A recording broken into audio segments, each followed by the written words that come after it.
Oke, bentar.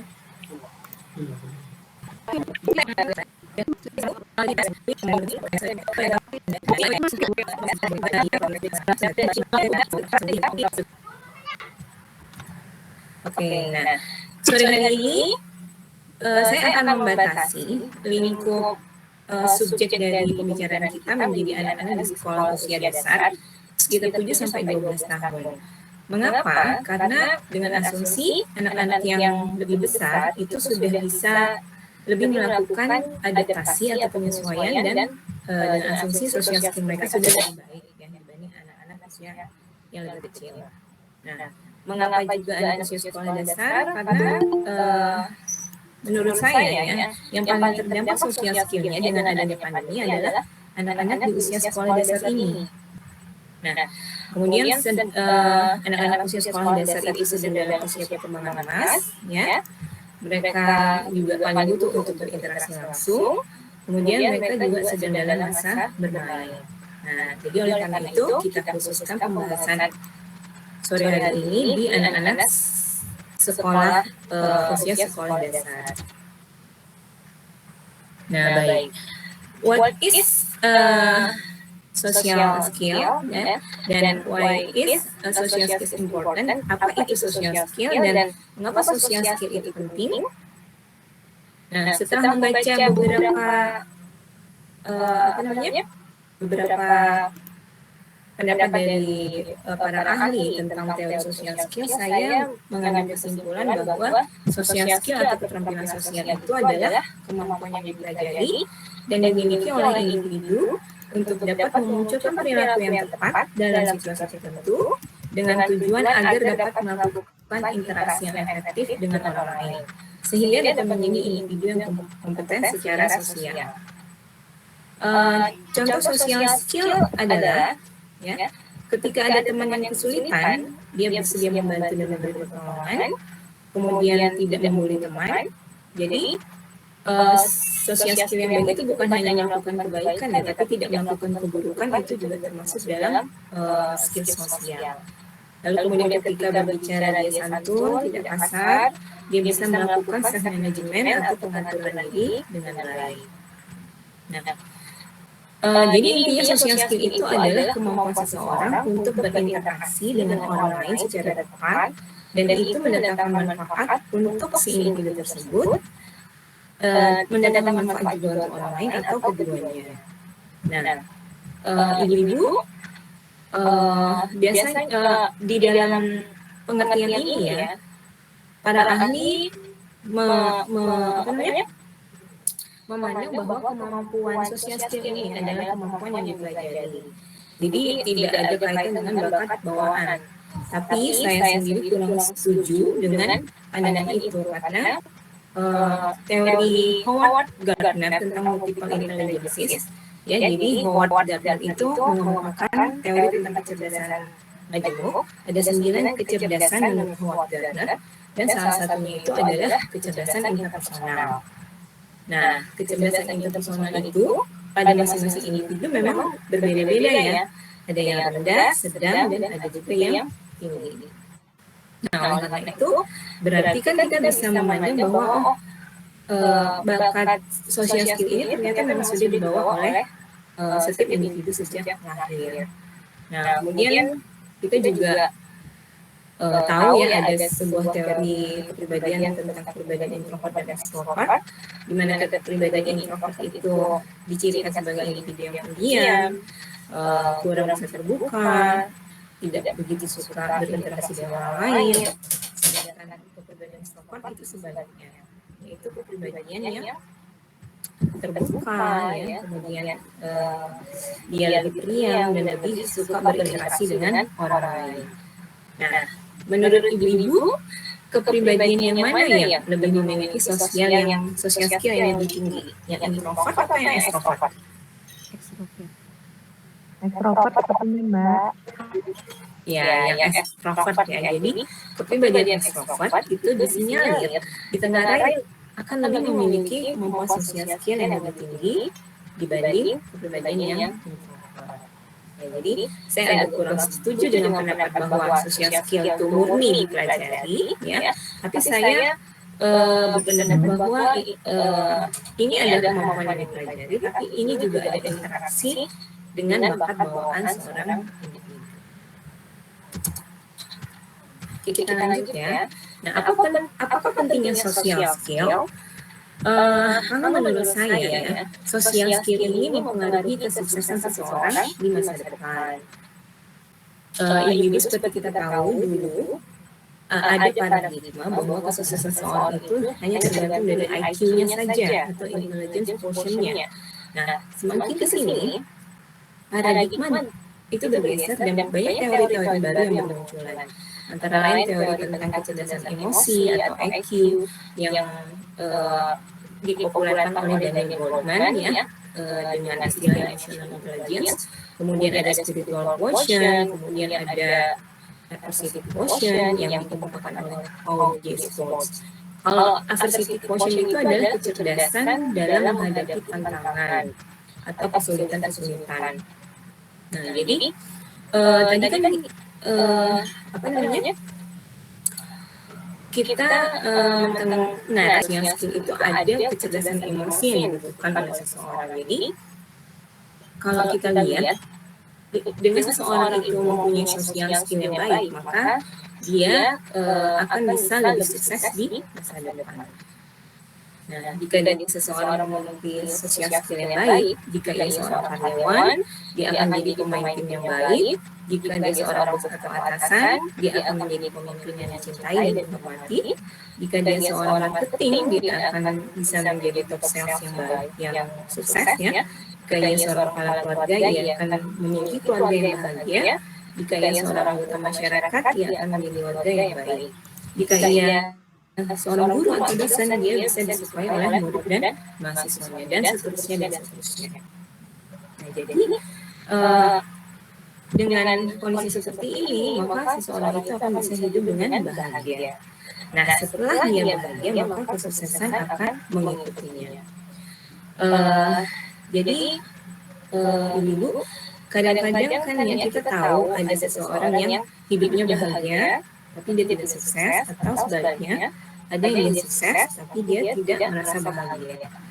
Oleh karena itu, jika seseorang memiliki kedua-duanya, dia bahagia, dia juga seorang yang sukses, maka bisa kita anggap itu mendekati sempurna.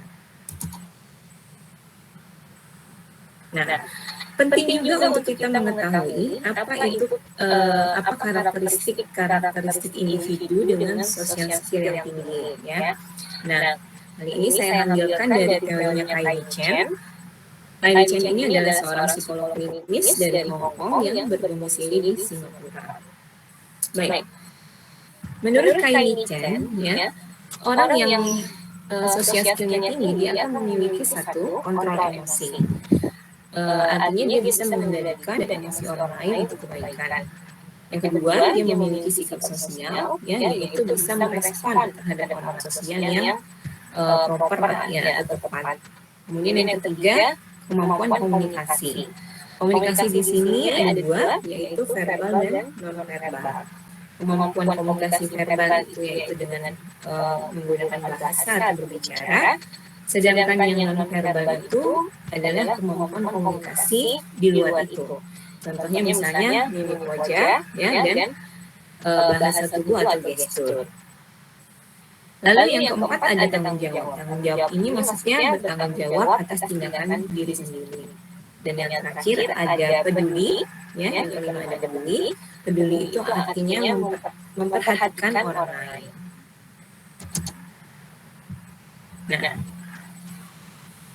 Nah, sekarang kita beralih dulu nih ke kondisi pandemi ya, tentang kondisi pandemi. Pandemi COVID-19 pertama kali muncul di dunia ya pada tanggal 31 Desember 2019. Ini sejarah kronologisnya ya, saya ulas sedikit. Itu Cina pertama kalinya melaporkan ke WHO ya bahwa muncul sebuah virus ya yang bernama COVID-19 di negara mereka. Nah, lalu tepat sekitar 1 bulan kemudian di tanggal 30 Januari 2020 WHO mengumumkan adanya keadaan darurat kesehatan global di seluruh dunia terkait munculnya virus ini. Nah, di Indonesia adalah pada tanggal 2 Maret 2020. Saya ingat sekali nih, Ibu. Anak saya yang paling tertua itu di tanggal 16 Maret 2020, sekolahnya itu mulai menghentikan pembelajaran tatap muka. Dan mulai sejak hari itulah mereka mulai belajar dari rumah. Ya, saya ingat sekali. Nah, dengan kondisi pandemi seperti ini, pengaruhnya di negara kita apa? Ya, jadi karena pandemi, akhirnya para pekerja disarankan untuk bekerja dari rumah atau WFH. Para murid disarankan untuk bersekolah dari rumah, ya, murid dan mahasiswa, atau belajar dari rumah. Kemudian ada perubahan perilaku atau kebiasaan. Ya, ada perubahan perilaku atau kebiasaan. Kemudian kondisi kesehatan yang menurun dan kondisi ekonomi yang menurun. Perubahan perilaku atau kebiasaan tidak perlu saya jelaskan, ya. Kita udah tahu sendiri nih, ya, kebiasaan baru kita terkait dengan prokes 5M dan lain sebagainya, ya. Kebiasaan baru yang mulai kita terapkan di era normal.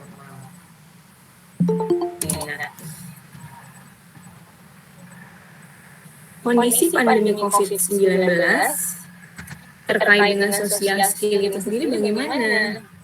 Ya kan? Nah, tentu sudah langsung dapat kita tarik benang merahnya, ya, kondisi pandemi ini dengan social skill anak. Karena apa? Karena ya kita seperti saya katakan di awal, ya, kondisi pandemi itu membuat kita harus menjaga jarak dengan orang lain. Tidak boleh berkumpul, tidak boleh berkerumun, harus membatasi interaksi sosial kita dengan komunitas kita, dengan keluarga, dengan orang-orang yang kita sayang, bahkan dengan tetangga, ya. Sementara social skill atau keterampilan sosial itu sebaliknya membutuhkan interaksi yang intens gitu, ya, dengan orang lain, ya, baik itu dengan teman, dengan guru, dengan tetangga, dengan keluarga, dengan teman sebaya. Jadi ini adalah sesuatu kondisi yang bertolak belakang.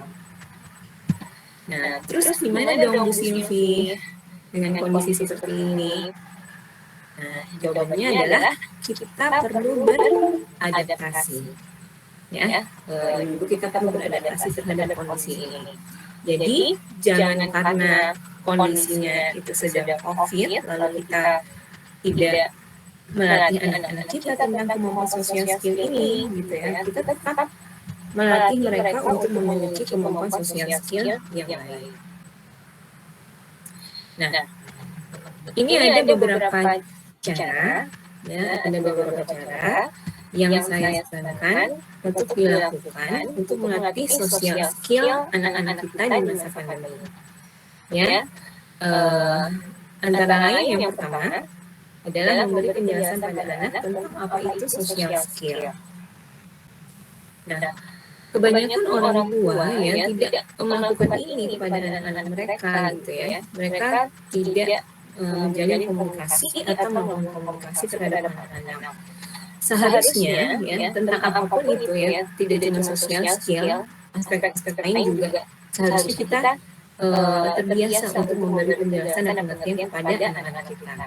Jadi kalau terkait sosial skill itu kita bisa berikan penjelasan kepada mereka sosial skill itu apa, kemudian apa pentingnya memiliki sosial skill yang baik, kemudian apa manfaatnya mereka memiliki sosial skill.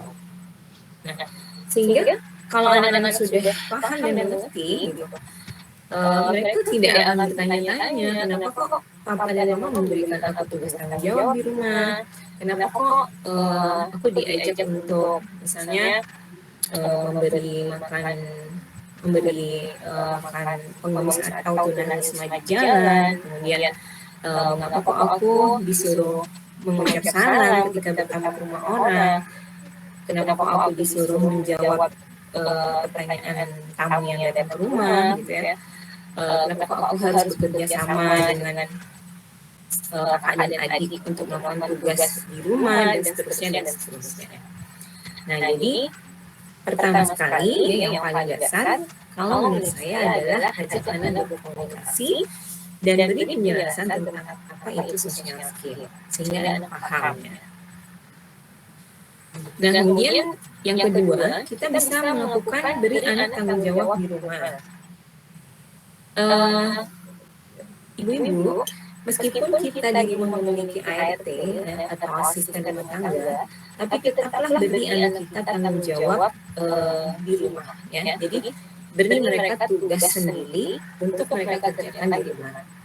Misalnya ya mereka bisa melakukan merapikan tempat tidur sesudah bangun tidur, kemudian sebelum tidur juga merapikan tempat tidur, kemudian mereka juga bisa mencuci piring mereka, mencuci piring mereka sendiri setidaknya sesudah makan, merapikan mainan sesudah bermain, merapikan buku-buku sesudah belajar, kemudian menyiram tanaman, memberi makan hewan peliharaan, membersihkan bak kotoran hewan peliharaan dan seterusnya dan seterusnya. Nah, kenapa ini penting? Ya, karena seperti yang kita tahu tadi kan salah satu ini dari social skill itu adalah salah satu karakteristik dari orang dengan social skill tinggi itu kan adalah mempunyai tanggung jawab ya. Nah, makanya penting untuk memberi anak tanggung jawab, tugas tanggung jawab di rumah. Ini masih bersama saya kan masih soalnya kan di lain rasanya gimana gitu ya. Kayak ngomong sama anak juga. Oke, masih nyimak ya. Baik, kita lanjut ya. Nyimak, Mbak. Dengerin, Mbak. Oke, nah yang ketiga ya, kita bisa melakukan cara mendorong anak untuk tetap berinteraksi dengan temannya meskipun hanya secara virtual. Nah, ibu-ibu, meskipun ini kondisinya tidak ideal ya, tapi tetap lebih baik untuk melakukan ini daripada tidak sama sekali. Nah, contohnya ya anak saya yang umur 2 itu ya, yang paling kecil umur 9 tahun, itu setiap Sabtu Minggu dia mabar dengan teman sekelasnya, sahabatnya ya di kelas gitu. Mereka janjian untuk main game online gitu. Nah, kalau saya jadi di sini laptop, di sini video call gitu ya. Dan mereka berkomunikasi gitu, mereka berkomunikasi terus ya tetap ketawa kalau ada yang lucu, terus pokoknya seru juga gitu saya melihatnya. Jadi meskipun dengan cara yang memang kurang ideal seperti itu gitu ya, tapi itu diperlukan juga karena apa? Karena tetap anak itu di situ ada dia belajar untuk berbicara, berkomunikasi, menyampaikan pendapatnya, menyampaikan pikiran dan perasaannya, gitu ya. Jadi tetap dibutuhkan ya. Jadi kalau memungkinkan dorong anak untuk tetap berinteraksi dengan temannya meskipun itu hanya secara virtual saja. Ya. Nah, kemudian kita juga bisa melakukan role playing atau bermain karakter. Anak saya yang umur 9 tahun ini ya, dia senang sekali bermain boneka. Ya. Jadi setiap hari itu harus ada bermain boneka bersama mama minimal setengah jam gitu ya dalam sehari. Nah, ketika bermain boneka, anak-anak itu bisa belajar banyak hal juga ya. Jadi mereka bisa berkomunikasi, yang jelas ketika mereka bercerita kan mereka berkomunikasi ya. Kemudian mereka juga bisa belajar tentang pengambilan keputusan ketika ada konflik di dalam cerita boneka. Kemudian mereka juga bisa mengidentifikasi pikiran dan perasaan si boneka itu juga karakter boneka itu gitu ya. Jadi ini juga bagus untuk dilakukan. Tentu saja ini untuk anak-anak yang usia sekitar ya mungkin pas 4 SD mungkin masih tertarik dengan mainan boneka ya, 4 SD ke bawah. Nah, lalu kita bisa mendongeng dan bercerita. Ketika mendongeng itu kita bercerita gitu ya pada anak, kita bercerita pada anak. Dan anak mendengarkan cerita kita. Nah, nanti setelah kita selesai mendongeng, kita bisa meminta dia untuk menceritakan kembali dongeng yang dia dengar gitu. Nah, di sini di mendongeng ini sudah langsung ada dua skill yang dipelajari anak, yaitu mendengarkannya dan berbicara atau bercerita.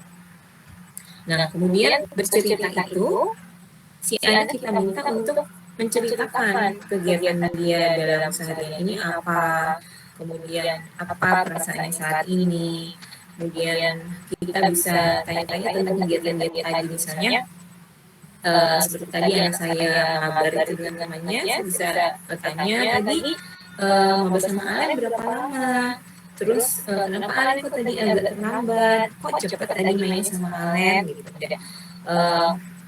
Dan kita bisa ini lagi ya, tanya-tanya lagi dan minta dia untuk bercerita, kita pancing ya. Nah, jadi kemampuan mendengar dan berbicara tadi ya, itu tidak semua orang bisa gitu ya. Termasuk ibu-ibu sekalian juga nih, belum tentu punya kemampuan untuk mendengar dan berbicara yang baik. Nah, kalau saya tes bagaimana? Kalau saya tes dengan game bisa nggak Mbak Miati? Boleh. Nah, okay. Jadi saya ada game nih ya untuk mengetes ibu-ibu sekalian dan berbicara dengan baik ya. Nah, nanti saya minta untuk open mic ya. Open mic aja nggak apa-apa, kalau misalnya kameranya mau tetap off nggak masalah ya. Suaranya aja yang dihidupkan atau open mic ya. Siap, Mbak. Oke, monggo ibu-ibu. Kameranya ditutup nih, belum mandi. Monggo Mbak Aditya, Mbak Adis, Mbak Regina, Kalau belum mandi. Kristina, Mbak Dwi, Mbak Farida, Mbak Intan, Mbak Yani, Mbak Kidung. Ayo, sama saya juga belum mandi kok. Kita off-kan saja kameranya, nggak apa-apa. Banyak yang belum mandi. Oke, udah open mic semua ya? Mbak Ika kayaknya lagi terkendala sinyal apa ya? Udah. Oh, udah. Nah. Oke, sudah siap Bu? Siap. Mbak Syafina Rahma. Belum nih.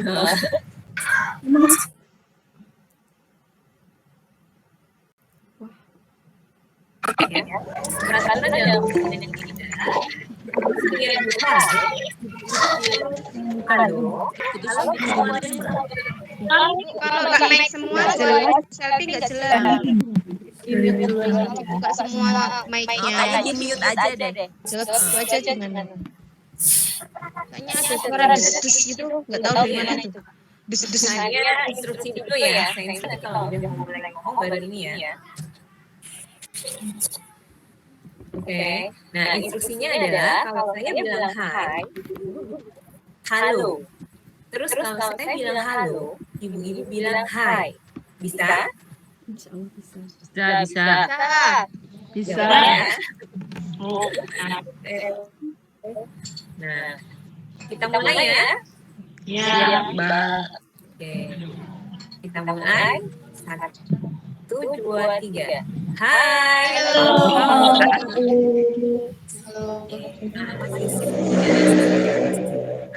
Halo.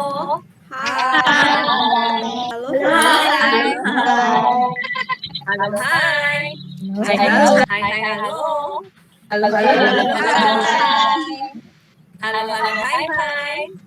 Hai. Hai, halo. Hai. Halo.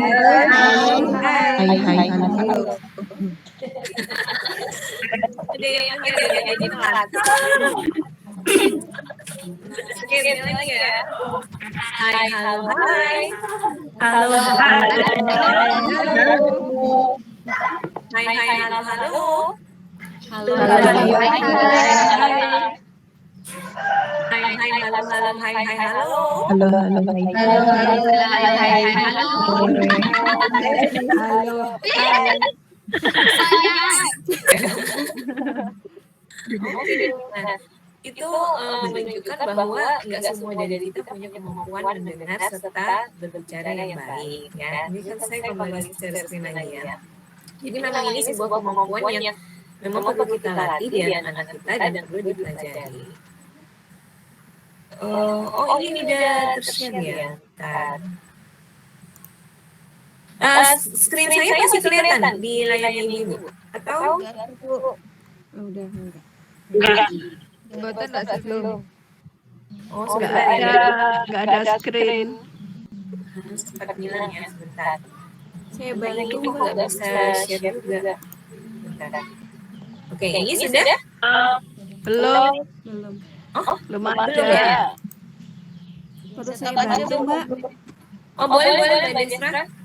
Ini kalau di layar sudah sih, tapi belum di sana. Mama lagi belajar Oh, kelas mungkin delay Mbak. online. Nah, kakak mau lihat nggak? Orang lain. Nah ini yang dinamakan dengan perspective taking ya.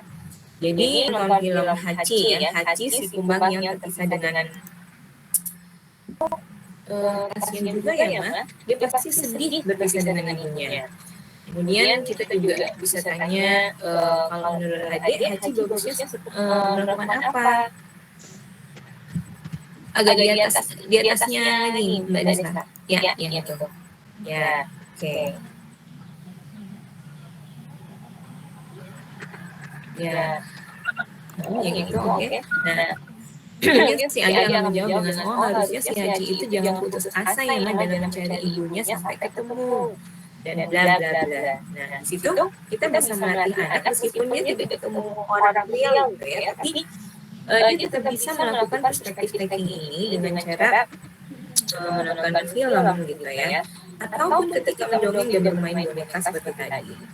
Nah, kemudian kita bisa ajak anak untuk melakukan aksi sosial. Ya. Misalnya seperti yang saya ungkapkan di awal tadi, mengajak anak untuk memberi nasi bungkus pada tukang becak di jalan misalnya, atau ketika ada permintaan donasi pengumpulan dana untuk para korban terdampak COVID, anak kemudian dengan sigap mengajak teman-temannya untuk mengumpulkan sumbangan gitu ya, dan seterusnya. Lalu kita juga bisa ajarin anak untuk cerdas mengontrol emosi. Nah, lagi ketika anak tantrum ya, ketika anak rebutan HP misalnya, rebutan HP mama atau rebutan HP papa, kan kalau zaman sekarang fenomena seperti itu ya sering muncul ya, sesama saudara berebut sesuatu kemudian berantem, lalu kemudian ketika anak misalnya anak yang udah kelasnya lebih tinggi ya, ketika dia punya masalah gitu dengan teman sebagainya, kita ajarkan dia bagaimana dia bisa coping terhadap masalahnya itu dan bisa mengontrol emosinya dengan baik. Nah, misalnya terhadap anak-anak yang udah lebih besar ya, ketika dia punya masalah dengan teman, kita bisa kita bisa tanya dulu gitu ya apa perasaannya, kemudian kenapa dia merasa seperti itu, kemudian kita dorong untuk dia coba deh ngomong baik-baik dengan temanmu dan kemudian dicari jalan keluarnya bersama. Untuk pelajaran mengontrol emosi itu dari si anak sendiri ya. Ketika kita sendiri sebagai orang tua juga bisa mengontrol emosi kita ketika kita marah, itu juga sebenarnya kita mencontohkan kepada anak dan mengajari kepada anak tentang kecerdasan emosi. Jadi anak bisa lihat, oh ternyata kalau mama marah gitu, tapi mama bisa mengendalikan emosi marahnya sehingga tidak jatuh pada berteriak atau melakukan hal-hal yang kasar, apalagi sampai memukul anak gitu ya. Tidak sampai seperti itu. Baik, sebenarnya masih banyak lagi ya hal-hal yang bisa kita lakukan untuk melatih keterampilan sosial anak di masa pandemi ini. Tapi nanti mungkin bisa kita elaborasi lagi lewat diskusi berikutnya. Nah, kita masuk ke penutup. Intinya saya ingin saya sampaikan adalah bahwa meskipun ini adalah masa pandemi dulu, tetapi tetap penting bagi kita untuk melatih social skill anak. Ya, jadi pandemi gitu, anak-anak nggak perlu di stimulus social skillnya, nggak perlu jangan, karena kemampuan itu penting untuk masa depan anak dan kepribadian anak. Saya juga ingin menyampaikan bahwa social skill itu tidak hanya melulu berkaitan dengan komunikasi dan interaksi, ya, tapi juga ada aspek-aspek lainnya yang perlu diperhatikan, seperti misalnya bagaimana anak punya empati, ya, punya welas asih, bagaimana kita menjawab anak dan seterusnya dan seterusnya. Baik, saya rasa mungkin cukup sekian, ya. Dan nanti mungkin akan saya kembalikan ke Mbak Miati sebagai MC pada sore hari ini. Dan saya tutup dengan terima kasih kepada Bapak Ibu semua. Mohon maaf jika ada kekurangan. Dan see you all next again in parallel session with Bunda Silvi. Assalamualaikum warahmatullahi wabarakatuh. Waalaikumsalam warahmatullahi wabarakatuh. Ini sudah ada beberapa chat. Pertama itu ada dari Mbak Ika. Mbak Ika mau tanya langsung apa dibacakan? Ini. Mana kecil? Oke, tanya langsung aja Mbak. Jadi gini Mbak Silvi, maaf ya Mbak, kameranya saya off-in ya Mbak ya. Nggak apa-apa Mbak Ika. Jadi anak saya itu tidak begitu nyaman dengan komunikasi by virtual gitu Mbak. Jadi ketika ada program playdate di sekolah, ngobrol dengan temannya itu mandek kadang. Nah kemudian itu gimana cara mendorongnya, lalu gimana jika kita menemukan anak kita itu tidak mau berteman dengan beberapa anak karena dia bilang kalau bahasa kita nggak nyambung gitu loh, karena frekuensinya berbeda. Itu apakah kita harus mendorong dia untuk menyesuaikan diri, ataukah kita maklumi oh ya sudah berarti memang kamu nggak cocok di situ, atau sebaiknya seperti apa Mbak Silvi? Itu aja sih Mbak, terima kasih. Oke, baik, terima kasih pertanyaannya Mbak Ika. Nah, anaknya usia berapa Mbak Ika? Anak saya usia 7,5 tahun. Laki-laki atau perempuan? Laki-laki. Ada adik di rumah satu umur 4 tahun. Ini jadi cowok cewek ya? Iya, betul. Oke, nah jadi memang ada beberapa tipe kepribadian anak ya, seperti yang saya katakan di bawah, juga ada yang introvert, ada yang extrovert, ada juga yang ambivert gitu ya. Jadi tidak semua anak itu memang nyaman untuk berinteraksi dengan teman-temannya di sekolah atau berinteraksi dengan orang-orang lain selain dirinya gitu ya. Jadi anak yang introvert itu memang lebih senang untuk mengeksplorasi dirinya sendiri gitu ya.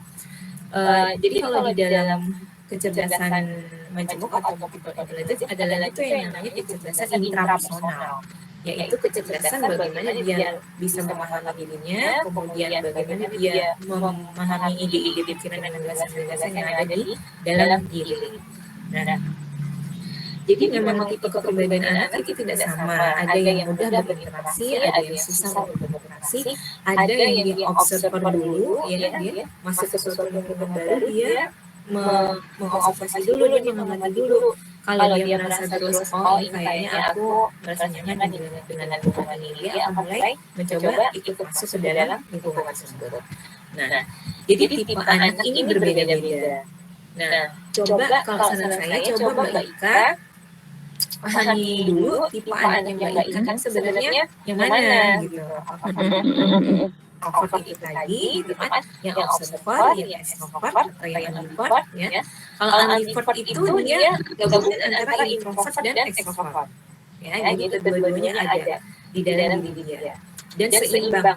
Nah, sebenarnya ya dalam diri setiap orang itu ada semua ya, dalam setiap individu itu kita memiliki baik introvert maupun extrovert. Cuman mana yang lebih dominan ya.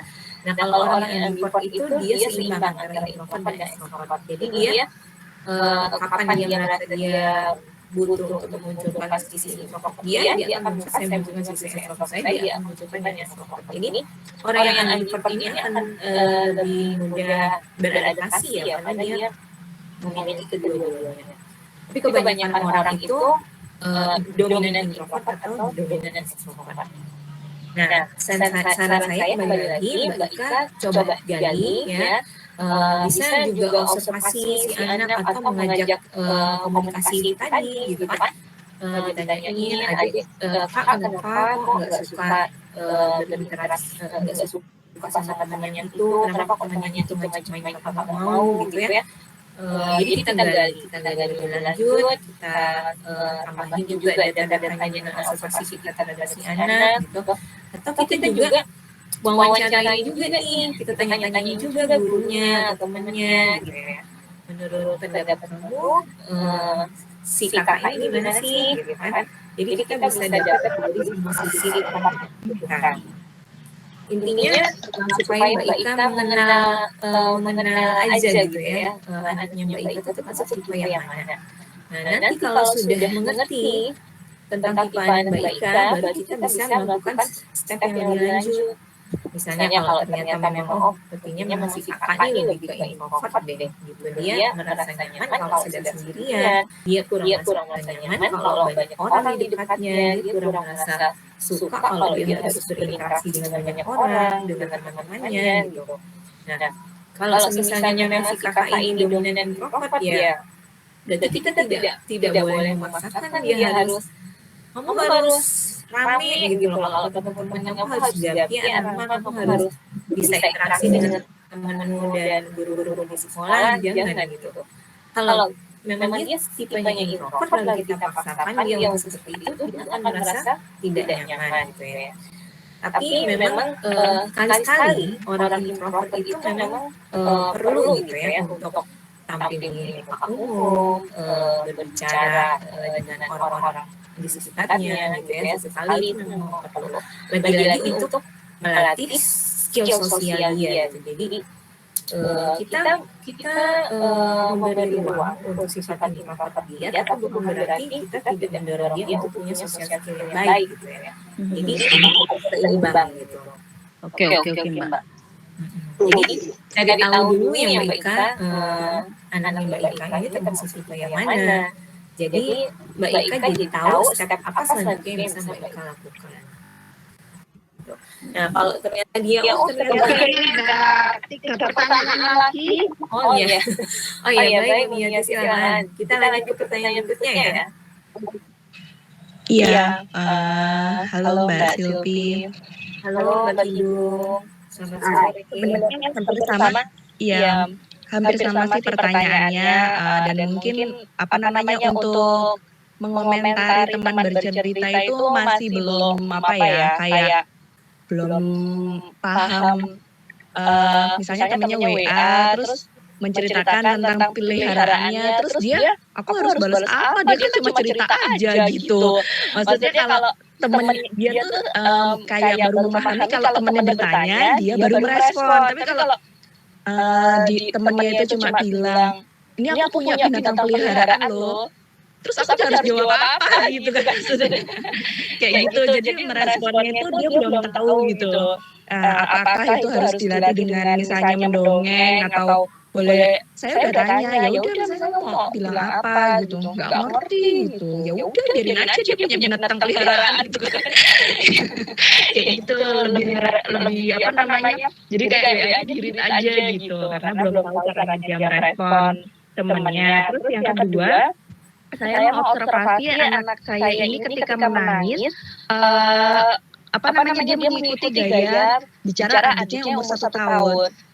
Nah, hasil observasi saya kemungkinan karena adiknya cuma bilang ndak gitu, itu langsung direspon sama orang tuanya mungkin yang umur 1 tahun ini kalau nangis. Jadinya kakaknya bicaranya ngikutin kayak adiknya 1 tahun ini, ndak mam gitu. Dia sambil nangis nih, dia berharap mungkin apakah dia berharap dengan cara komunikasi seperti itu akan mendapat perhatian dari orang tuanya apa enggak. Nah, itu berarti mungkin perubahan seperti apa yang harus kita lakukan segera agar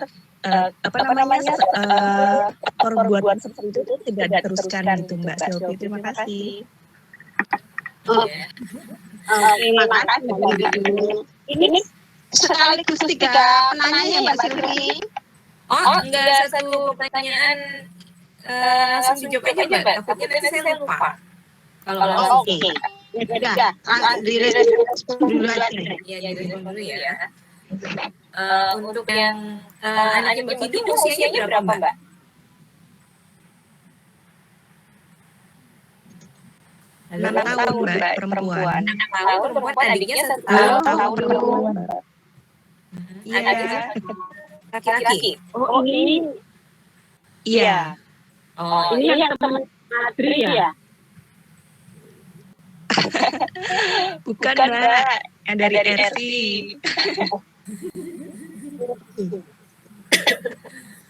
Oke, baik, saya coba jawab ya Mbak Kidung. Nah, anak-anak usia 6 tahun itu kan masih belia sekali ya. Jadi mereka itu masih belajar dari lingkungannya, dari contoh orang tuanya, dari teman-temannya, dari gurunya, dari orang-orang di sekitarnya, dari situasi-situasi yang dia temui sebelumnya gitu kan. Dia masih belajar gitu. Jadi anak Mbak Kidung yang 6 tahun responnya seperti itu dengan temannya yang ngechat dia gitu, bingung gitu mau jawab apa gitu, kalau tidak ada pertanyaan tidak dijawab hanya gitu saja, itu sesuatu yang wajar kalau menurut saya karena dia masih belajar untuk berinteraksi. Sebentar saya ini ya pasang ini dulu ya Mbak, apa namanya charger, ternyata baterainya low, sebentar ya, mohon maaf sebentar.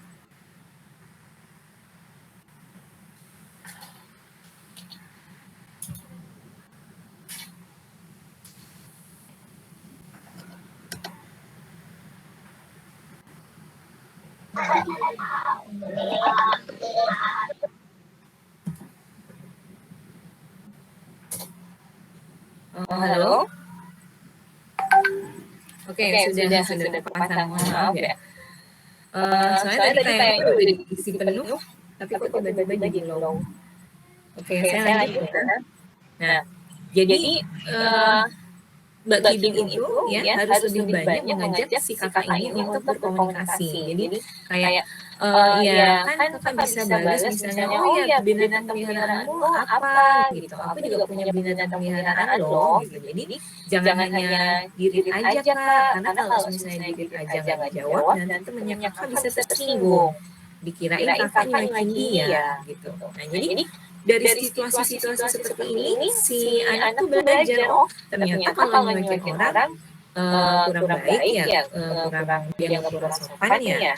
Berarti kalau setelah ini kalau misalnya ada yang bertanya, aku coba cari jawaban deh, atau ada yang cerita aku coba cari respon deh gimana, atau kalau aku kesulitan aku bisa tanya sama mama atau tanya papa atau tanya yang lainnya gitu, bagusnya aku responnya seperti apa dan jawabnya bagaimana. Nah, jadi tetap anak-anak itu ya harus sering-sering kita ajak komunikasi dan berbicara gitu ya. Bisa cerita apa aja, bisa pokoknya tentang apa aja itu harus sering-sering kita ajak komunikasi. Nah, waktu yang paling tepat juga untuk mengajak anak komunikasi itu sebelum dia tidur. Nah, kadang-kadang kita disibukkan gitu ya dengan rutinitas seharian, kita jarang mengajak anak untuk ngobrol. Jadi ya cuma jatuh pada rutinitas lagi gitu. Tapi kita jarang untuk mengajak anak berkomunikasi. Kita jarang tanya dia hari ini ada kejadian apa, mengalami apa, gimana perasaannya dan sebagainya. Nah, coba Mbak Kidung lebih sering aja mengajak si anak ngobrol dan cerita. Nah, terus pertanyaan kedua tadi dari Mbak Kidung tentang si kakak yang menginginkan adiknya ya. Nah, jelas ini mungkin ada sibling family ya. Jadi sibling family itu adalah suatu istilah dalam ilmu psikologi tentang persaingan antar saudara. Nah, tapi sibling family ini bukan sesuatu yang jelek ya. Jadi sibling family itu pasti ada gitu ya, pasti ada. di semua adik-beradik gitu ya, di semua adik-beradik pasti ada yang namanya sibling. Jadi ini sesuatu yang baik asal direspon dengan tepat gitu ya. Seperti misalnya contoh saya tadi rebutan HP atau rebutan mainan atau rebutan apa gitu ya. Kan bisa kita kasih tahu kakak, adik, kita kasih tahu respon yang tepat itu seperti apa. Kalau mereka rebutan sesuatu sebaiknya bagaimana. Ya. Nah, kalau tadi kan si kakak masalahnya dia menyerupai adiknya ya. Mungkin dia ada kecemburuan terhadap adik yang lebih kecil, yang lebih diperhatikan. Nah, ini sebenarnya kalau menurut saya feedback untuk Mbak Kidung dan suami. Oh, apa selama ini kurang memperhatikan si kakak ya? Apa terlalu jomplang ya kami lebih perhatian pada si adik yang masih kecil, yang masih bayi daripada si kakak, sehingga si kakak bersikap seperti itu. Nah, Mbak Kidung sama suami bisa sebenarnya saling berbagi tugas nih. Jadi supaya rasa kelihatannya rasa sayang dan perhatiannya itu dibagi dengan adil antara si kakak dengan si adik. Sehingga si kakak itu tidak merasa dia lebih tidak diperhatikan dibanding adiknya. Kalau masalah gimana caranya supaya dia berhenti melakukan itu, menurut saya suatu saat nanti dia akan berhenti dengan sendirinya melakukan itu. Ya. Meskipun kita tidak suka ya untuk saat ini, coba komunikasikan saja bahwa kakak kok seperti itu sih kalau sedang menangis gitu. Memangnya kenapa kok kakak begitu? Apakah kakak merasa mama sama papa kurang perhatian sama kakak? Atau apakah kakak merasa papa sama mama lebih perhatian sama adik dibanding sama kakak? Nah, kayak gitu. Jadi anak diajak komunikasi tentang pikiran dan perasaannya itu seperti apa. Nah, lalu dikomunikasikan juga kalau sikap yang seperti itu kurang tepat gitu. Dan kalau bisa kakak itu menjadi diri sendiri, tidak usah meniru adik. Kakak tidak perlu seperti itu pun, papa sama mama tetap memperhatikan kakak, tetap sayang kakak. Jadi intinya itu adalah membangun komunikasi yang baik dengan anak-anak kita. Gitu ya. Terima kasih Yogi. Ya, semoga nanti ada ini ya, ada perubahan pada diri si kakak, perubahan yang positif tentunya. Oke, selanjutnya Mbak Miati. Oke, ini ada dari Mbak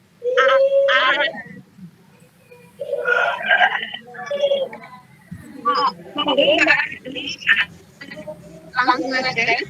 Terima kasih, selamat sore Mbak Suri. Saya Sore, Dani, biasa dipanggil Denis. Mbak, saya mau nanya nih, kan adik saya, antara saya dan adik saya kan jaraknya kurang lebih 19 tahun. Nah, adik saya ini memang punya apa ya? Saya mengamati bahwa selama dia bisa bermain mabar, terus sekolah daring, justru komunikasinya itu lebih lancar secara virtual dibanding bertatap muka langsung. Bahkan dengan adanya kegiatan virtual itu malah pembelajaran katanya jauh lebih variatif dibanding dia ketemu langsung sama teman-temannya. Nah, itu yang saya khawatirkan adalah ketika tidak ada batasan, apa misalkan kontrol dari orang tua saya, itu otomatis saya yang mengontrol sendiri. Nah, kira-kira untuk ayah dan ibu saya nih, apa yang perlu dibatasi oleh anak ini sehingga saya takutnya itu terlalu terjerumus terlalu mendalam dengan pergaulan yang virtual dan kita juga tidak tahu karena dunia maya itu kan cyberwarnya sudah mengerikan, bahkan sampai anak-anak pun juga sudah bisa bermain game tanpa pengawasan orang tua. Nah, yang saya khawatirkan itu bagaimana sih batasan apa saja yang diperlukan pada kasus ini gitu. Terima kasih Mbak Silvi. Iya, terima kasih Mbak Ganis ya.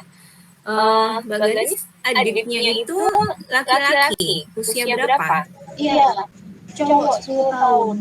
Oh, masih 10 tahun. Berarti sekarang Mbak Ganis sendiri berapa tahun usianya? 29? Iya, 29. Oke. Ya memang di dalam kondisi pandemi seperti ini ya, kita menjadi serba salah, memang saya akui gitu ya. Di dalam buku saya tentang kisah kasus jadjat intervensi di ruang konseling, di situ saya menyarankan para orang tua untuk membatasi jam penggunaan gadget anak-anaknya. Buku itu saya tulis sebelum pandemi datang. Ya, jadi memang ada batasan anak usia di bawah 2 tahun itu sebaiknya bagaimana, 2 sampai 5 tahun penggunaan gadget itu seberapa, di atas 5 tahun penggunaan gadget itu seberapa. Nah, di atas 5 tahun itu paling banyak itu maksimal 2 jam sebenarnya. Dan untuk orang dewasa itu kalau misalnya dia memang bekerja menggunakan internet itu maksimal 8 jam dalam sehari. Nah, ketika pandemi datang gitu ya, mau tidak mau itu tadi ada perubahan kebiasaan atau perubahan perilaku. Karena nggak mungkin kita hanya menggunakan gadget 1 sampai 2 jam dalam sehari gitu, pasti lebih. Karena apa? Karena pembelajaran itu sudah dari menggunakan apa? Gadget juga kan. Kalau nggak laptop, HP. Nah, jadi sulit sekali untuk kita membatasi diri dengan penggunaan gadget dalam kapasitas yang sehat gitu. Nah, jadi ketika kondisi ini terjadi, pandemi datang dan kita harus menggunakan gadget dengan lebih sering karena memang kebutuhannya menuntut seperti itu ya, kita harus beradaptasi lagi nih, gitu kan. Jadi kita harus lebih waspada memang sebenarnya ya. Kasus-kasus kecanduan gadget gitu ya selama pandemi datang itu saya rasa pasti meningkat gitu. Saya rasa pasti meningkat karena bisa jadi di samping adanya kebutuhan, pengawasan dari orang tua yang kurang ketat, kemudian tidak dibuatnya aturan penggunaan gadget di dalam rumah ya, dan lain sebagainya penyebabnya. Nah, balik ke kasusnya Mbak Ganis tadi dengan adiknya ya. Ini memang kalau menurut saya orang tua memang harus lebih waspada nih, karena kalau saya lihat itu adiknya Mbak Ganis, kira-kira Mbak Ganis tahu nggak sehari itu dia bisa bermain game online atau gadget berapa jam? Kurang kalau untuk main game online aja kurang dari 4 jam. Saya kasih batasan itu karena selama ini kan masih dalam pantauan gitu. Pantauan saya itu 4 jam. Kurang dari 4 jam. Kurang dari 4 jam ya. Itu cuma main game online aja atau udah Game online aja. Oh, berarti kalau misalnya hari sekolah itu lebih dari itu ya, Mbak? Iya, lebih dari itu. Usia 10 tahun ya. Kalau batasannya normal, sebelum anak-anak SMA, kalau usia 10 tahun itu berarti maksimal 2 jam penggunaan gadget yang normal, yang sehat gitu ya. Tapi ini berarti kalau saya tarik rata-rata mungkin 8 jam. 8 jam per hari. 8 jam per hari rata-rata. Iya, rata-rata 8 jam per hari. Tapi untuk sekolahnya dia kurang lebih 2,5 jam. Terus untuk pengerjaan sekolahnya, PR dan segala macam juga 2 jam. Jadi total kurang lebih 8 jam per hari. 8 jam per hari ya. Jadi Oke, baik. Kalau menurut saya, ya memang harus dikurangi. Lebih baik dikurangi penggunaan gadget adiknya Mbak Ganis, karena 8 jam sehari untuk anak 10 tahun itu udah sangat berlebihan sekali ya menurut saya. Dan takutnya ya selain ada potensi untuk menjadi kecanduan, yang kedua penggunaan gadget yang berlebihan itu bisa merusak fisik, Mbak. Nah, jadi ada klien saya itu ini zaman sebelum pandemi ya, tapi memang kebetulan dia senang sekali juga bermain game online. Itu dia sering sekali tidak masuk sekolah karena mengeluh kepalanya pusing. Nah, terus kemudian matanya juga terganggu, dan karena dia lebih sering main gadget daripada bermain dengan teman-temannya, jadi kurang bergerak ya, dia juga mengalami obesitas. Nah, jadi banyak sekali gangguan-gangguan kesehatan yang terjadi kalau anak-anak berlebihan menggunakan gadget. Nah, oleh karena itu kalau saran saya untuk Mbak Ganis, pertama komunikasikan ke orang tua juga ya. Tapi ini lebih ke yang mengambil peran ini lebih Mbak Ganis atau kedua orang tua ya? Yang Kalau untuk segala macam tentang anak itu pasti saya di rumah. berarti Mbak yang lebih mengambil peran ya dibanding orang tua. Iya, saya. Iya. Berarti kalau menurut saya ya, Mbak harus mulai mengajak lagi si adik untuk berkomunikasi ya.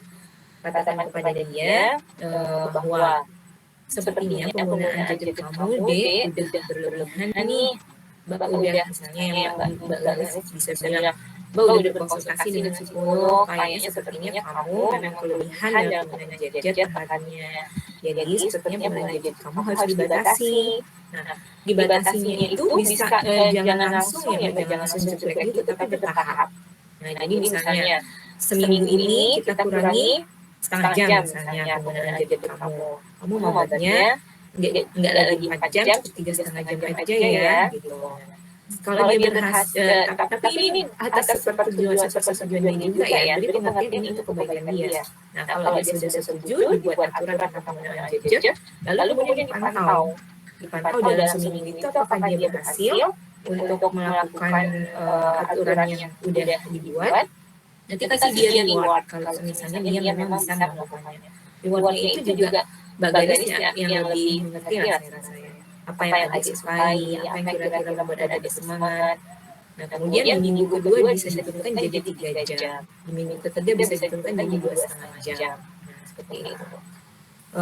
Misalnya sampai target cukup 2 jam sehari misalnya bermain game online. Gitu. Dan itu saya rasa udah cukup sih ya. Biasanya anak saya yang 9 tahun tadi sekitar 1 sampai 2 jam kalau mabar sama teman sama sahabat kelasnya gitu. Dan itu tidak tiap hari, hanya di Sabtu atau Minggu. Nah, jadi setelah dicapai kesepakatan dengan si adik, usahakan untuk membuat aturan, lalu kemudian usahakan untuk melakukan aturan itu. Gitu ya. Nah, jadi yang pertama itu dulu sih kalau menurut saya yang paling penting ya. Jadi mengurangi dulu intensitas adik bermain gadget. Nah, terkait dengan pernyataan Mbak Ganis tadi yang kayaknya kok dia kalau mabar komunikasinya lebih bagus Mbak Sylvia, perbedaan katanya juga lebih banyak yang keluar gitu ya. Jadi begini, kalau menurut saya itu bagus ya untuk social skillnya dia, artinya meskipun mungkin ketika berinteraksi langsung dia tidak seperti itu, tapi dan dia mungkin lebih nyaman ya dengan interaksi tidak langsung dengan online, tapi itu tetap bisa digunakan sebagai sarana untuk melatih keterampilan komunikasi dia. Dan ketika dia semakin besar nanti itu akan bisa dia bawa ke pergaulan yang sesungguhnya gitu ya, pergaulan interaksi yang langsung tatap muka. Jadi itu bagus sebenarnya menurut saya, tapi ya itu tadi ada faktor-faktor lain atau aspek lain yang perlu kita perhatikan juga gitu. Jadi bukan hanya sekedar keterampilan sosialnya saja kan yang kita perhatikan, tapi kita juga harus memperhatikan sisi kesehatannya dia, kemudian kita harus memperhatikan bagaimana supaya dia tidak kecanduan gadget kan seperti itu. Jadi intinya semua harus seimbang. Jadi kita tidak hanya mementingkan keterampilannya di komunikasi, tapi kita juga pentingkan kesehatan dia dan kita mencegah dia jangan sampai kecanduan gadget. Oke, ini namanya. Oke, ada satu pertanyaan lagi. Ya, sama-sama Mbak Danis. Ya, ini masih ada satu pertanyaan dari Mas Aditya Nau. Satu pertanyaan dari saya ya, Mbak. Maaf, Oh iya, ini perempuan yang Mbak Aditya.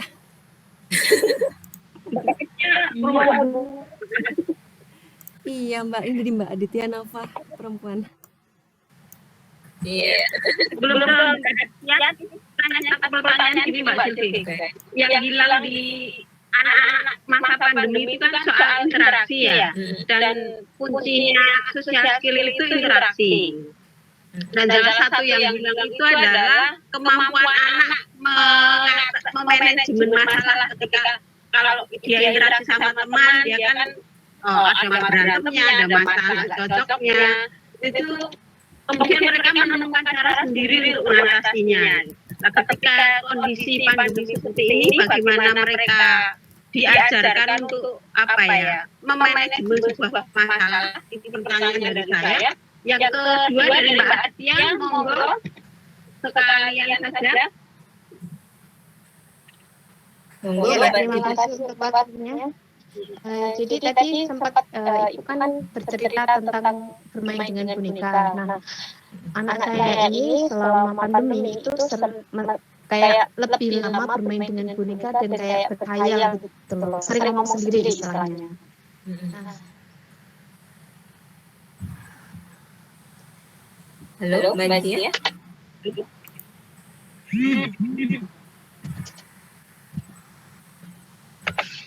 Mbak Tia. Halo? Halo?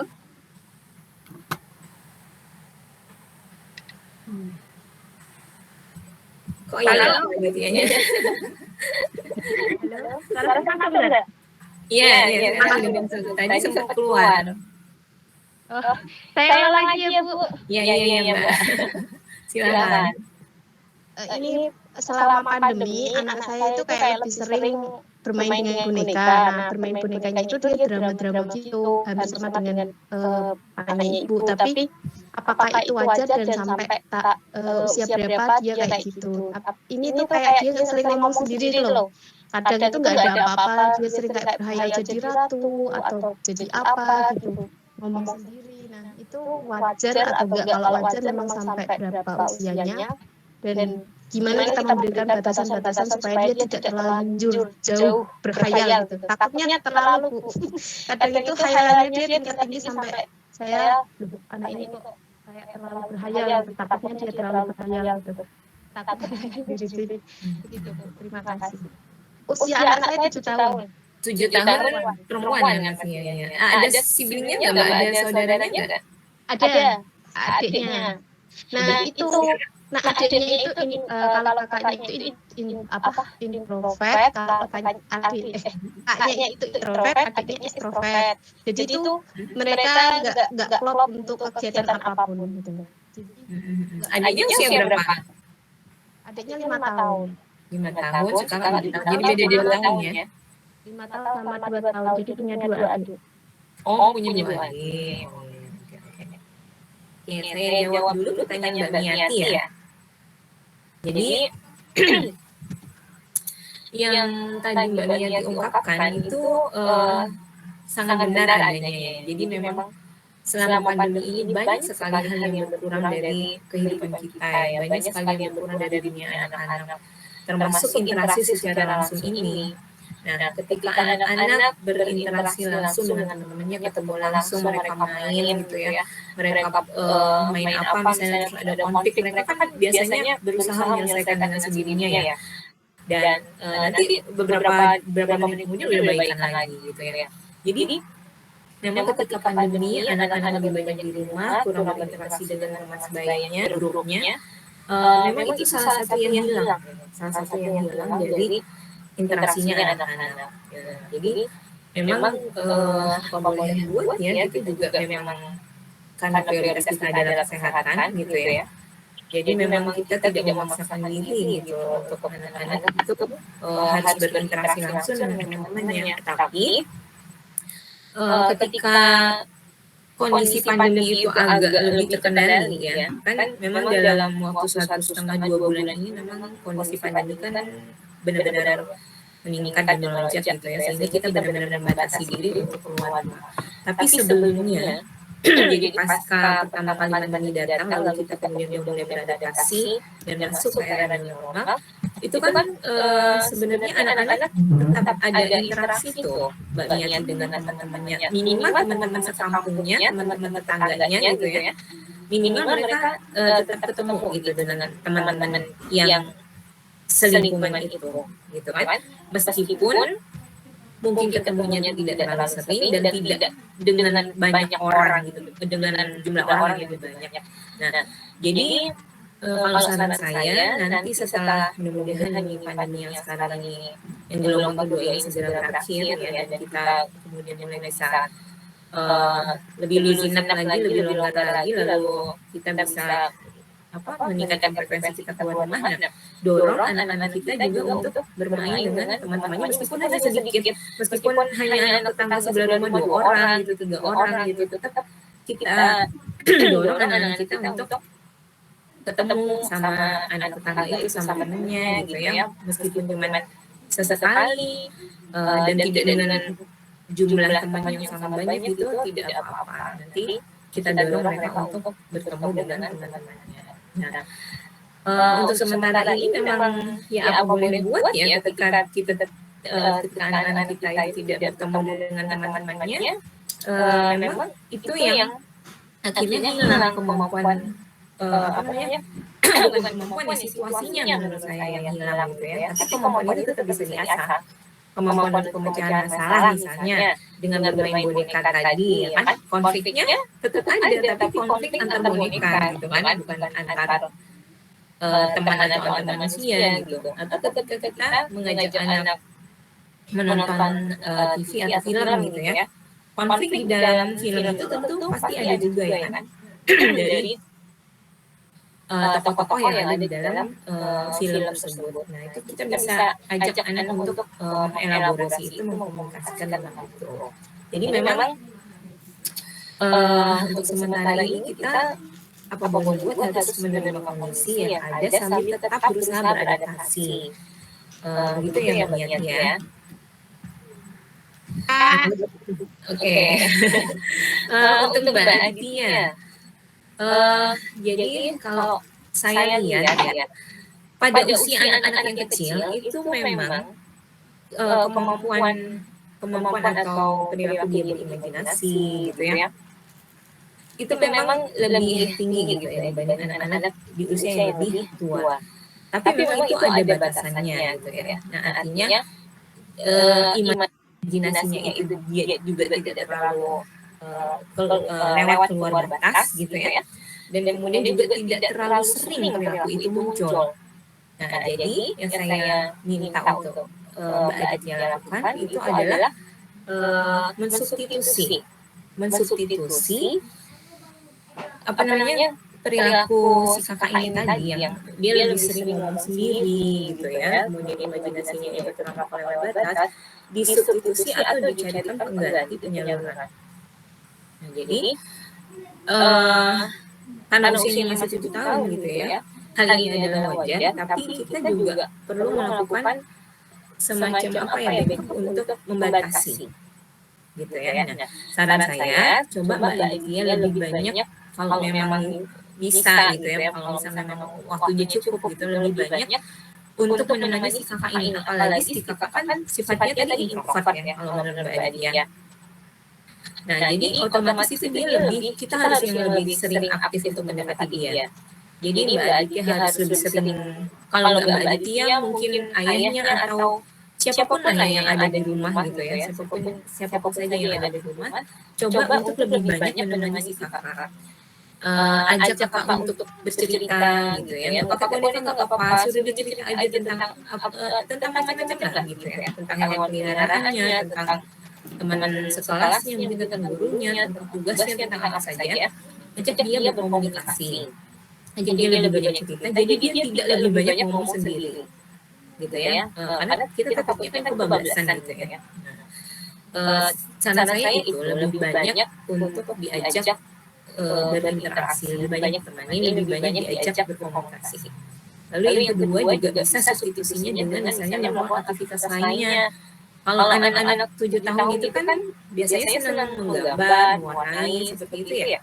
Nah, coba mungkin Mbak Aditya atau keluarga yang ada di rumah gitu kan, ayo Kak gitu ya, kita gambar yuk, Kakak sekarang sedang memikirkan cerita apa nih di dalam pikiran Kakak, punya ide cerita apa? Oh, ini mah aku tadi berpikir tentang princess misalnya seperti itu. Oh iya, udah yuk kita coba gambar yuk princessnya seperti apa sih yang ada di dalam pikiran Kakak, yuk kita coba gambar. Sesudah dia menggambar minta ceritain lagi. Tapi kan dia ceritanya tidak sendiri kan, dia cerita itu ke kita, ke lawan bicaranya, ke orang yang mengajak dia berinteraksi. Jadi yang kita lakukan sebenarnya adalah membatasi agar perilakunya ini jangan sampai kebablasan, yaitu dengan cara substitusi. Gitu ya, Mbak Aditya ya. Siap, terima kasih. Ya, sama-sama. Mbak Silvi, ini sudah jam 16.58, kita akhiri jam 5 gitu. Ya, boleh. Oke. Jadi sekitar 1,5 jam. Jadi setelah kita ngomong panjang lebar tadi itu diskusi bahwa kuncinya di social skill itu tetap interaksi. Jadi apapun kondisinya kita mencoba adaptasi dan mendorong anak untuk bersosialisasi dengan teman-temannya. Karena tinggal 1 menit closing statementnya Mbak Silvi, monggo. Iya, terima kasih Mbak Mia. Ya, jadi intinya seperti pada bagian penutup tadi ya. Jadi ibu semua jangan patah semangat di dalam kondisi pandemi seperti ini. Setiap keluarga pasti menemui masalahnya. Setiap keluarga itu pasti punya tantangannya sendiri-sendiri ya. Jadi selama kita pembelajaran daring di rumah, selama kita pandemi itu tidak ada keluarga yang tidak memiliki masalah. Ya, bahkan keluarga seorang psikolog seperti keluarga saya ya misalnya, tentu pasti menemui masalahnya sendiri gitu. Nah, yang perlu kita lakukan itu bukan menghilangkan semua masalah gitu. Saya pengennya nggak ada masalah Mbak Silvi gitu. Nggak mungkin gitu kalau saya bilangnya. Tetap setiap keluarga itu pasti menemui tantangan dan masalahnya sendiri-sendiri. Nah, yang bisa kita lakukan adalah meminimalisir masalah-masalah tersebut sehingga membuat kondisi itu dapat kita terima dengan baik ya, artinya kita merasa nyaman gitu ya dengan kondisi yang ada. Jadi intinya itu bagaimana caranya kita mengharmonisasi kondisi di keluarga kita yang ada sehingga apa yang ada itu menjadi baik gitu dan bisa kita terima dan kita jalani dengan baik juga. Nah, terkait dengan social skill yang terimpact juga dengan pandemi ini, jadi saya mendorong ibu-ibu semua di ruang komunitas ruang anak untuk jangan berputus asa, selalu stimulasi keterampilan sosial anak-anak kita ya dengan cara-cara yang sudah saya berikan tadi. Jadi jangan berpikir ngapain capek-capek Mbak Silvi, toh juga sekarang lagi pandemi gitu. Jangan, apapun yang kita lakukan, sekecil apapun stimulus yang kita berikan ke anak-anak kita terkait social skill mereka, itu pasti ada impactnya. Ya, itu pasti ada pasti ada manfaatnya gitu. Jadi jangan kita berkecil hati lalu tidak melakukan apapun, jangan. Ya. Tetap kita selalu ikhtiar ya, selalu melakukan effort untuk menstimulasi keterampilan sosial atau social skill anak-anak kita. Karena apa? Karena social skill ini penting sekali untuk mereka miliki, karena terkait dengan kepribadian mereka di masa yang akan datang dan kehidupan mereka di masa depan. Ya, jadi ingat tadi social skill menentukan kesuksesan seseorang di masa depannya. Jadi sekali lagi ibu-ibu jangan patah hati, putus semangat, tetap lakukan yang terbaik untuk anak-anak kita terkait dengan social skill dan terkait juga dengan aspek-aspek atau hal-hal lainnya di diri anak-anak kita. Begitu kayaknya Oke Mbak Silvi, terima kasih atas ilmunya sore ini. Iya, ini sudah jam 17:02. Jadi mungkin itu yang bisa kita bagi ya teman-teman. Mungkin masih banyak pertanyaan yang belum disampaikan karena waktu sudah cukup gitu. Mungkin lain 2 minggu dari tanggal 22 Agustus kita akan ada parenting lagi dengan tema yang berbeda. Ditunggu info selanjutnya. Dan ruang anak ada sel apa ini? Menantang anak-anak untuk berkarya lewat Mbak Desra bisa dibagikan posternya atau kalau nggak sempat Oke Mbak, sedang aku bagikan. Ya, boleh saya tambahin Mbak?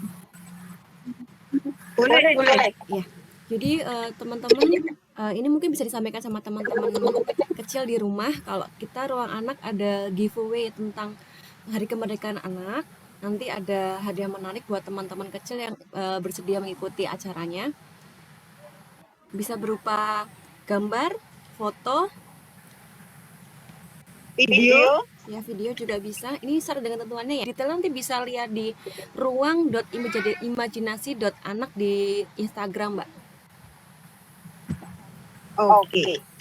Oke, gitu aja Mbak Desra. Ya. Ini bukan lomba ya teman-teman karena menurut Seru-seruan aja sih. ruang anak tidak bijak karena karya itu pengalaman pribadi seniman, jadi tidak bijak kalau kita juga menilai pengalaman orang lain. Oke, terima kasih semuanya yang sudah bergabung di Jimit sore ini. Terima kasih Mbak Silvi. Sampai ketemu di parenting selanjutnya. Ya, sama-sama Mbak Miati, Mbak Desra, Mbak Ika, dan ibu-ibu semua yang telah hadir sore hari ini. Sampai ketemu lagi di lain kesempatan dan waktu. Makasih banyak. Dan mohon maaf kalau Terima saya kasih, mohon pamit. ya. Terima kasih.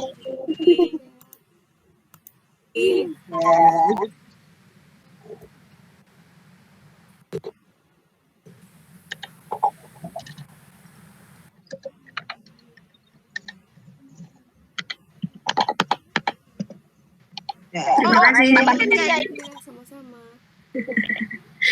Oke. Makasih, Ya, Mbak.